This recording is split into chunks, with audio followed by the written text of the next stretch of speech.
Commentaire sur la paracha Bocher, résident de Kiryat Arba à Hébron, aimé et héroïque. Bon après-midi. C'est la veille du Saint Shabbat de la paracha Bo, la paracha de la sortie d'Égypte. Dans cette section, nous lisons le récit des 3 dernières plaies, les sauterelles, les ténèbres et la mort des premiers-nés, et le peuple d'Israël, grâce à Dieu, sort d'Égypte. La Torah nous ordonne, afin que tu te souviennes du jour où tu es sorti du pays d'Égypte, tous les jours de ta vie. Il s'agit de mentionner la sortie d'Égypte le matin et le soir, dans les téphilines du bras et les téphilines de la tête, dans le kiddush du Shabbat, lors de la fête de Pessah et de la fête de Soukkot. Tous ces événements sont un souvenir de la sortie d'Égypte. Le Ramban demande « Pourquoi tant de rappels de la sortie d'Égypte ?» Le Ramban explique que la sortie d'Égypte, avec les 10 plaies et la fente de la mer Rouge, est un événement majeur d'intervention divine dans la création pour ancrer en nous l'idée que le Saint, béni soit-il, surveille et influence ce monde à chaque instant. À travers les miracles manifestes, lorsqu'on observe les grands événements qui arrivent au peuple d'Israël, on voit de grands miracles et l'on reconnaît que le Saint, béni soit-il, veille sur nous. À partir de là, l'homme reconnaît les miracles cachés. Tout ce qui nous arrive dans ce monde, pour l'individu ou pour la collectivité, tout relève d'une providence divine méticuleuse. Tout cela s'éclaire à travers la sortie d'Égypte. Foi et providence.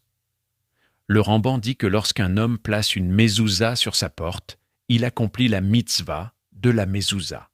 Que nous dit la mezouza ? Je crois au Maître du monde qui nous fait vivre, nous maintient et nous guide ici, dans ce monde, à chaque instant de notre vie. Tout ce qui arrive au peuple d'Israël et tout ce qui arrive à chacun de nous, tout suit une direction divine précise. À l'opposé, il y a le Fils qui dit « Quel est ce culte pour vous ?» La Haggadah de Pessah précise qu'il s'agit du fils méchant, et puisqu'il s'est exclu de la collectivité, il a renié l'essentiel. Le fils méchant dit « Quel est ce culte pour vous et non pour lui. Je ne fais pas partie de l'histoire, je suis détaché, je ne suis pas lié. » Agace ses dents et dit-lui, s'il avait été là-bas, il n'aurait pas été délivré. Durant les 3 jours de ténèbres, beaucoup de ceux qui ne croyaient pas ont disparu. Dis à ce fils méchant, si tu avais été en Égypte, tu n'aurais pas été sauvé. La force de la terre d'Israël. Le Rav Charlap affirme cependant qu'après que le fils méchant est entré sur la terre, il n'est plus possible de se détacher du peuple d'Israël. Pour celui qui se trouve en terre d'Israël, la force de la sainteté de la terre le protège et le rapproche du repentir pour atteindre une foi complète, avec l'aide de Dieu. Rabbi Tzadok HaKohen de Lublin explique que c'est ce que nous voyons dans la paracha. Après avoir reçu l'annonce qu'ils auraient des fils méchants, il est écrit « Le peuple s'inclina et se prosterna, car il rendait grâce à Dieu pour ses fils. » Quelle est l'action de grâce envers Dieu pour le fait d'avoir des fils méchants? La réponse est qu'il n'y a pas de méchants dans le peuple d'Israël. Même les méchants ne le sont que temporairement. En fin de compte, tout le peuple d'Israël est lié à la sainteté, et tous reviendront. Grâce à quoi?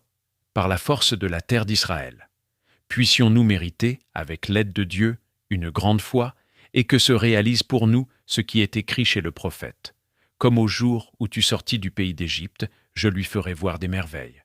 De grandes, grandes merveilles. Très bientôt, véritablement. Shabbat Shalom et béni.